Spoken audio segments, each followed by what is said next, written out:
2026년 파이코인은 지금 갈림길 정중앙에 서 있습니다. 이 코인이 실패작으로 기록될지 아니면 가장 오래 기다린 실험으로 남을지는 바로 지금부터의 방향에 달려 있습니다. 앞으로 파이코인의 핵심 방향은 단 하나입니다.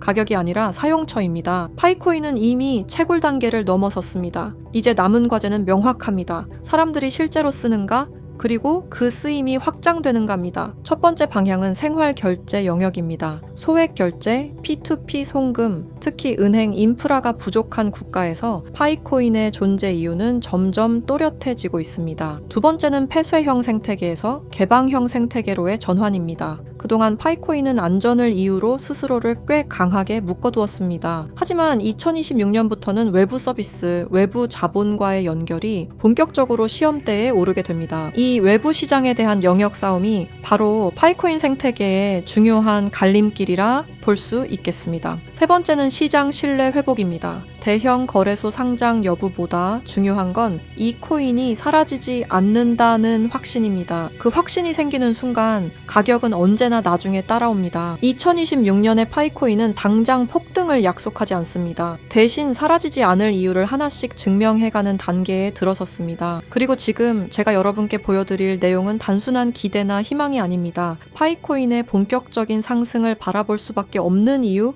그 흐름이 어디서 시작되고 어디로 이어지고 있는지에 대한 이야기입니다. 파이는 3140일이다. 이 말 한 번쯤 들어보셨죠? 최근 온라인을 뜨겁게 달군 심슨 가족 환상의 에피소드, 바로 그 안에서 지금까지 우리가 알고 있던 도큐먼트 1, 즉 그 문건 속에 숨겨진 진실이 다시 한번 주목받고 있습니다. 그 문서에는 놀랍게도 파이는 3년 후 3140일이 된다는 내용이 담겨져 있었는데요. 아마 많은 분들이 한 번쯤 들어보셨을 겁니다. 그런데 말입니다. 오늘 제가 들려드릴 이야기는 여기서 멈추지 않습니다. 지금부터는 아직 공개되지 않았던 도큐먼트 2페이지와 3페이지, 즉 비밀리에 감춰있던 그 문건의 내용을 함께 보실 텐데요. 그 안에는 단순한 숫자를 넘어 파이의 미래와 3년 후 상장될 거래소의 이름까지 상세하게 기록되어 있었습니다. 과연 이 모든 게 우연일까요? 아니면 철저히 계획된 예언일까요? 그럼 거두절미하고 영상 지금 바로 시작하겠습니다. 1990년부터 지금까지 미국 애니메이션의 전설 심슨 가족, 웃음을 주던 이 노란 가족이 수많은 예언을 적중시키고 현재는 예언 만화라고 불리고 있는데요. 이미 대중들에게는 신기하면서도 한편으로는 사기꾼들의 허황된 소리다, 그저 운이 좋아서 맞췄다라며 비판 아닌 비판을 이어가고 있는데요. 하지만 이미 300개가 넘는 예언을 맞춘 심슨 가족은 단순히 운을 넘어서 경이로운 수준의 예언 능력을 보여주고 있습니다. 보신 적은 없으시더라도 심슨의 캐릭터라면 누구나 알고 계실 거라 생각하는데요. 단순한 만화를 넘어 각종 정치, 환경, 사회 풍자 등등 해학과 풍자를 표현하면서 아이들의 성장 교육뿐만 아니라 다 큰 성인들에게까지 큰 교훈으로 영향을 미치고 있는데요. 오늘 들려드릴 이야기는 그동안 누구도 알려주지 않았던 환상의 에피소드에 관한 내용입니다. 파이코인을 채굴하던 분이라면 깜짝 놀랄 만한 소식이고, 파이코인을 채굴하지 않으셨다면 이제는 시작해야 할 때라고 느끼실 겁니다. 심슨 가족의 예언은 방송사에서도 기사로 다룰 정도로 총 300개가 넘는 예언들을 했는데요. 그런데 이 만화 심슨 가족의 에피소드 중에서는 전 세계에서 방영이 금지된 에피소드가 딱 하나 존재합니다. 해당 에피소드가 방영이 금지되어 버린 것은 바로 이 에피소드에 출연한 어떤 남성 때문이었는데요. 이 에피소드에 관한 이야기를 하기 전에 파이코인에 관한 예언은 그 전에도 있었죠. 현재 앞에 보이는 이 포스터에는 파이코인의 떡상을 예언하고 있는데요. 2012년 파이코인이 탄생하기 전에 출시된 에피소드, 모두가 아는 유명한 장면이 발견되었습니다. 2개의 포스터와 아틀라스 동상, 그리고 하늘을 뚫고 상승하고 있는 그래프와 선물이라는 문구까지 하나하나 전부 면밀히 살펴보도록 하겠습니다. 2가지 포스터 중 한 가지는 파이오니어에게는 굉장히 유명한 I love 파이와 다른 하나는 태극권을 연상케 하는 그림입니다. 태극권은 동양의 상징으로 자주 쓰이고 있으며 실제로 파이코인은 베트남과 중국을 선두로 아시아 전역에 큰 변화를 개척하고 있습니다. 그리고 그 옆에는 지구를 업고 있는 아틀라스 동상이 있으며 정확히 이 동상은 록펠러 센터 건물에 있는 랜드마크 격인 동상으로 자리매김하고 있습니다. 결국 파이코인의 벤처 캐피탈은 세계적인 변화의 주역, 록펠러 가문으로 드러났는데요. 록펠러 가문은 거대한 부를 가지고 세계 금융시장을 실제로 쥐락펴락할 정도로 막강한 세력인데요. 이 가문에서 실제로 파이코인을 지지한다는 입장을 발표하며 파이코인에 대한 음모론이 기정사실화가 되기도 했죠.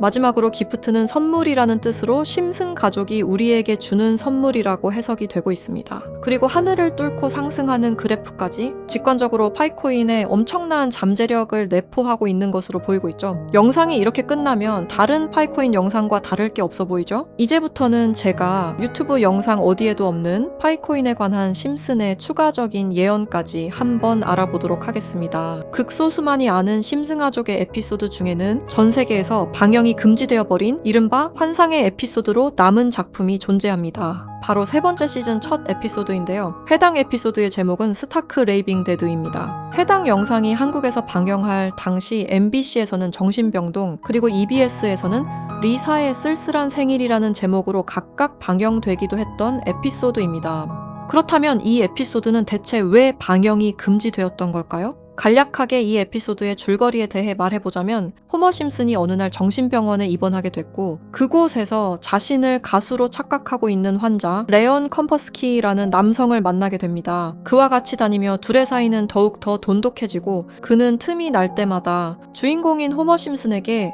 파이는 3.14가 아닌 3년 뒤에는 3.14일로 정의될 것이라며 수차례 반복하며 말하는 장면이 포함되어 있습니다. 이러한 말에 호머 심슨은 세뇌되며 그의 문장을 지속적으로 말하고 다니는데요. 추후 정신병원에서 퇴원한 레온 컴퍼스키를 자신의 집까지 데려오게 되는데 하지만 이 에피소드는 바로 이 레온 컴퍼스키라는 남자 때문에 반경이 금지되었습니다. 이 레온 컴퍼스키 캐릭터는 자신이 가수라고 말하고 다니며 실제로 노래를 불렀는데요. 바로 이 노래를 부른 인물이 마이클 잭슨이라는 점 때문이었습니다. 실제로 그는 에피소드에서 자신을 마이클 잭슨이라고 말하고 다니며 노래를 부르고 춤을 추기도 합니다. 여기서 문제는 그가 에피소드에 등장하는 동안 실제로 마이클 잭슨과 너무 똑같은 목소리를 냈다는 겁니다. 그의 노래를 한번 들어보도록 하겠습니다. Billie Jean is not my lover. She took the girl who says that I am the one. 여러분 잘 들으셨나요? 여러분들은 어떨지 모르겠지만 적어도 제가 듣기로는 실제로 마이클 잭슨이 부른 것 같은 느낌을 받았는데요. 똑같은 목소리와 창법을 흉내내며 호머 심슨에게는 파이는 3.14일이라며 에피소드 내에 틈틈이 계속해서 언급했습니다. 하지만 당시 세계적인 팝의 황제 마이클 잭슨이 참여했다는 이유로 이 3.14일이라는 숫자는 세상에 묻히게 됩니다. 몇 년 후에 심슨의 총 제작을 맡고 있는 맷 그로닝마저도 레온 컴퍼스키는 마이클 잭슨이 맞다고 하였는데요.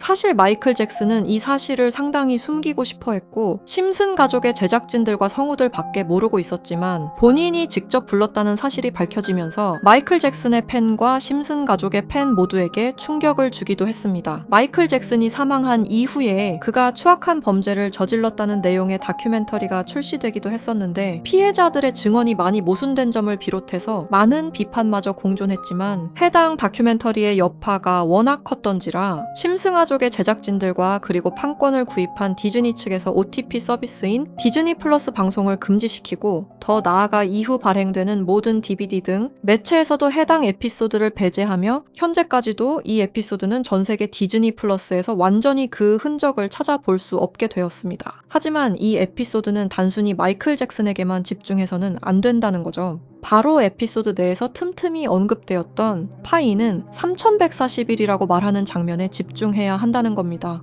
그 중에서 바트 심슨이 발견한 라이언 컴퍼스키의 책에서는 이러한 내용이 있었는데요. 만약 당신이 3년 동안 기다린다면 1파이당 가격은 3141달러가 될 것이다. 이렇게 적혀 있었습니다. 또 하나 충격적인 예언은 2022년 HTX 거래소가 파이코인을 도둑 상장한 것 또한 예언되어 있었으며 그리고 그곳에는 가짜 이렇게 적혀 있었습니다. 다음 내용은 더욱더 충격적인데요.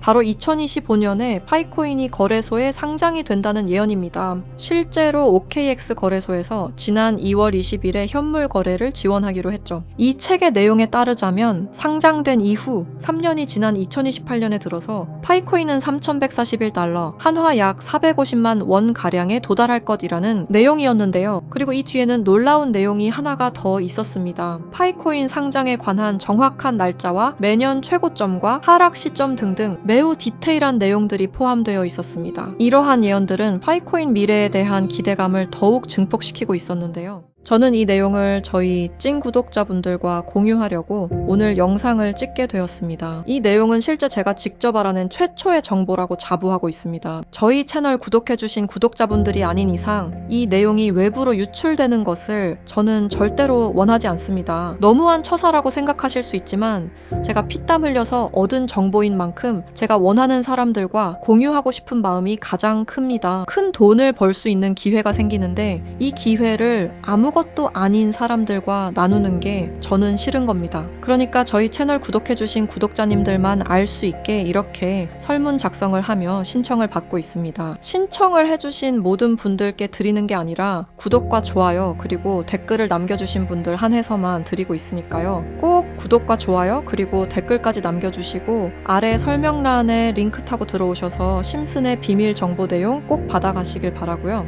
제출 버튼까지 눌러주셔야 저희가 확인이 가능하니까 제출 버튼까지 꼭 눌러주시기 바랍니다. 만약 진짜로 3년 뒤에 이 거래소에 상장이 되고 누구보다 빠르게 먼저 이 정보를 알고 있다면 7조 원을 벌어들였던 시바이누 부자처럼 우리도 부자가 될 수 있는 길을 알게 되는 거라 생각하는데요. 진짜 부자가 되고 싶으신 분들, 더 이상 돈 때문에 구질구질하게 살기 싫으신 분들 이 기회 놓치지 마시길 바랍니다. 오늘 영상은 여러분들에게 희망찬 영상이 되었으면 좋겠다는 마음으로 알차고 꼼꼼하게 구성했으니까요. 다음 영상도 많이 시청해 주셨으면 좋겠습니다. 시청해 주셔서 감사합니다.